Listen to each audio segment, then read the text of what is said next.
Pessoal, tudo bem? Hoje a gente não vai falar sobre questão de vestibular, muito embora eu goste de resolver questão de vestibular.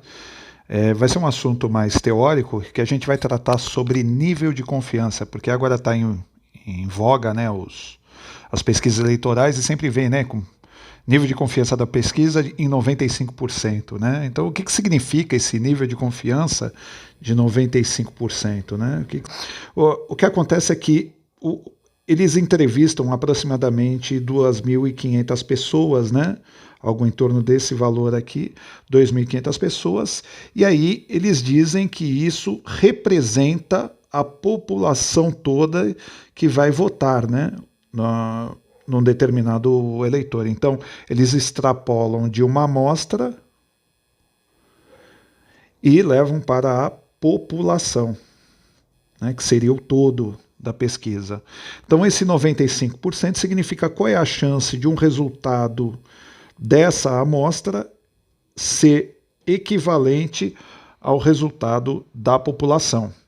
E o outro ponto que tem, que eu não vou falar sobre isso, que é a tolerância ou o intervalo de confiança, né? Que a gente sempre vê assim, um determinado candidato ele tem 25%, mais ou menos 2%. Né? O que significa dizer que, na verdade, ele tem, né, um nível de confiança em que ele fique entre 23% até 20%, vou até colocar assim para ficar melhor, até 27%. É isso que ele está dizendo. Então a gente pode colocar aqui, ó, vamos imaginar que nós temos uma população de 10 pessoas, tá? 5, 6, 7, 8, 9, 10. E aí essas pessoas, elas votam basicamente em duas pessoas, em X e em Y, tá? Então um vota em X, o 2 vota em X, o 3 vota em Y, o 4 vota em X, o 5 vota em Y, o 6 vota em X, o 7 vota em X, o 8 vota em Y, o 9 vota em X e o 10 vota em Y. Então, o que acontece? Qual o resultado que a gente tem? Se essa daí for todo o universo que nós temos, né? Qual o resultado que nós temos daí? Então, a gente tem que 2, 3, 4, 5, 6 pessoas votaram em X, né? 6 dentre 10 dá 60% das pessoas votaram em X. Obviamente, 40% votaram em Y. Eu estou falando isso porque eu estou excluindo o voto nulo, estou excluindo um terceiro, tá? Para ficar fácil o exemplo, eu estou trabalhando só, as pessoas votam e vão escolher necessariamente ou X ou Y, tá bom? E aí o que acontece, né? Isso daí seria o resultado da nossa eleição. 60 votariam no X e 40 votariam no Y. E como que funciona, né, quando faz uma pesquisa para descobrir se uma determinada proporção, né, da população ela teria, né, esse resultado, né, com uma determinada probabilidade. Então é o que a gente vai fazer aqui. A gente vai pegar 5 pessoas que votaram e dessas 5, então eu vou pegar aqui, ó.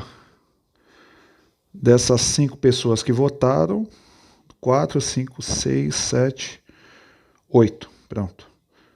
Dessas 5 pessoas que votaram, elas vão ser a minha amostra. Então eu peguei a pessoa 4, a 5, a 6, a 7 e a 8. O que eu tenho nessa minha amostra? Vamos lá. Eu tenho 3 pessoas que votaram em X e 2 pessoas que votaram em Y. Tá? Por acaso, também nós temos 60% para X e 40% para Y. Mas isso, bem, por acaso está isso, tá? Mas qual que é o problema da pesquisa? O problema da pesquisa é que a gente não sabe como os outros 5 votaram. Então, o que é calculado, né? Como que eu faço para ver isso daqui, como que ele revelaria um nível de confiança da pesquisa? A gente vai pegar os casos que tem das pessoas que faltaram, que não estão na pesquisa, e como seria se a gente pudesse levantar todas as possibilidades que as outras pessoas votassem, como que seria o resultado. Então, o que a gente tem aqui? Se a gente pudesse atribuir os votos né, que a gente, agora que a gente pegou, né, a pesquisa só do 4 até o 8, se a gente pegasse, extrapolasse, né, os votos para 1, 2, 3, 9 e 10, né, para as pessoas 1, 2, 3, 9 e 10, como que seriam os votos dela e quanto que revelariam. Então vamos ver aqui, ó. Eu vou mostrar aqui uma imagem, tá? E o que são essas imagens?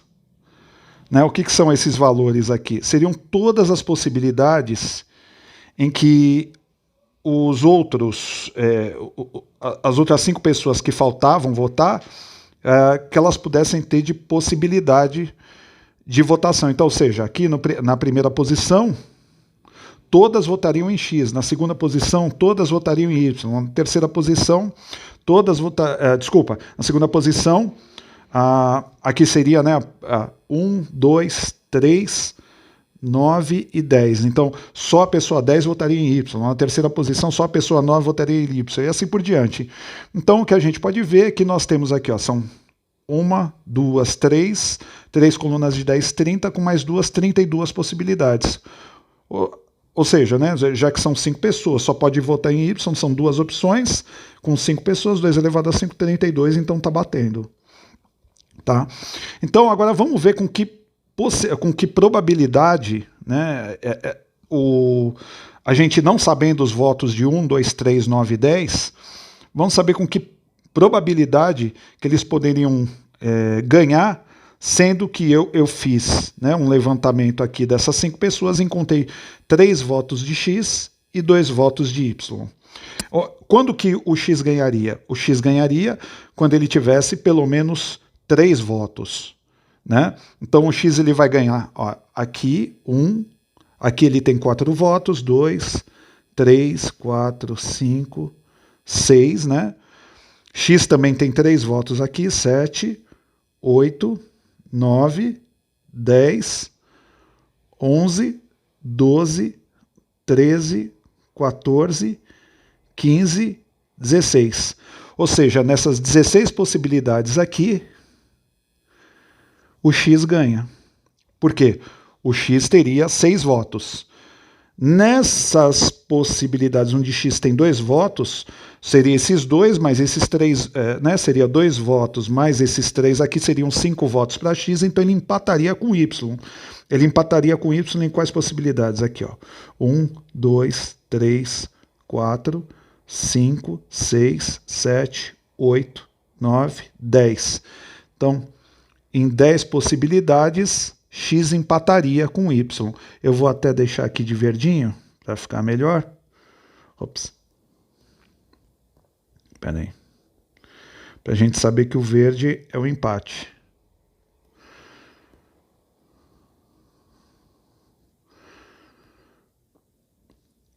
E o Y ganharia se ele tivesse pelo menos 4 votos, que ocorre aqui. Né? Vou deixar aqui, deixa eu escrever em vermelho, que o Y está em vermelho. Então o Y ganharia aqui, ó, 1,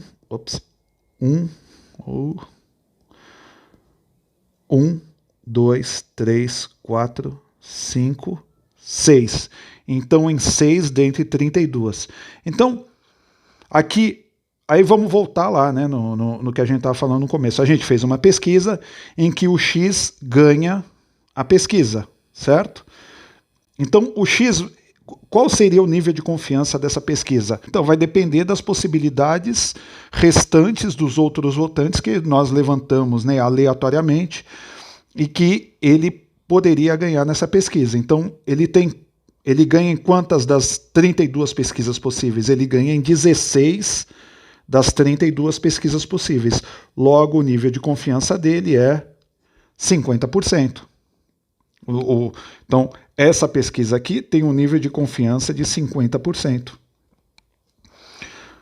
O Y aqui, por exemplo, ele ganha, né, em 6 32avos, que isso daí vai dar aproximadamente 3 sobre 16, vai dar aproximadamente 20%, né? Vai dar um pouquinho menos que 25%, deve dar alguma coisa por aí, vai 22% fazendo de cabeça. E o empate viria daqui da quantidade, né, que vai igualar x com y, então é quando y tem 3 e x tem 2, né, que seriam essas 10 possibilidades dentre as 32. Então a gente tem 10 sobre 32, isso daqui vai dar 5 sobre 16, deve dar algo próximo aí de 28%, né, que seria o restante dali.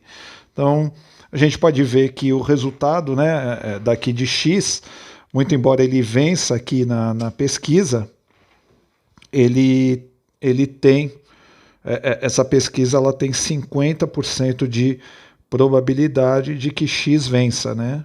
Assim como X venceu nessa pesquisa.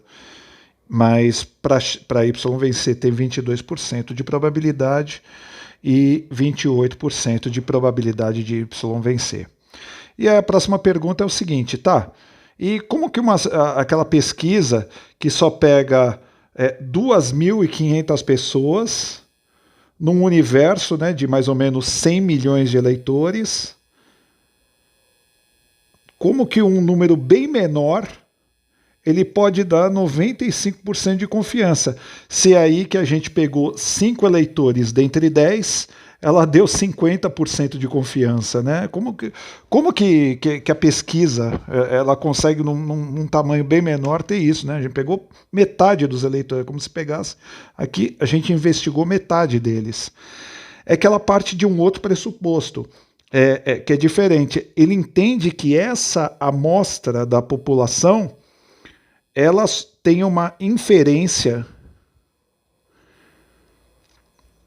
sobre o resto da população. Ela estima que essa população, ela estima que essa amostra, ela representa, então é uma inferência representativa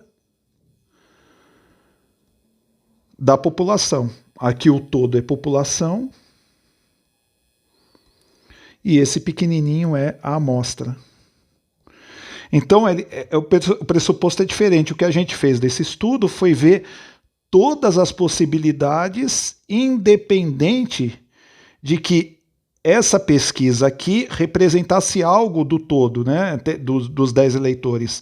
A gente pegou os outros 5 eleitores e viu todas as possibilidades que os outros 5 eleitores poderiam ter, né, que seriam essas 32 possibilidades dentro das escolhas possíveis, né, dos demais 5 eleitores. Aqui na pesquisa não é feito isso. Na pesquisa existe essa inferência representativa.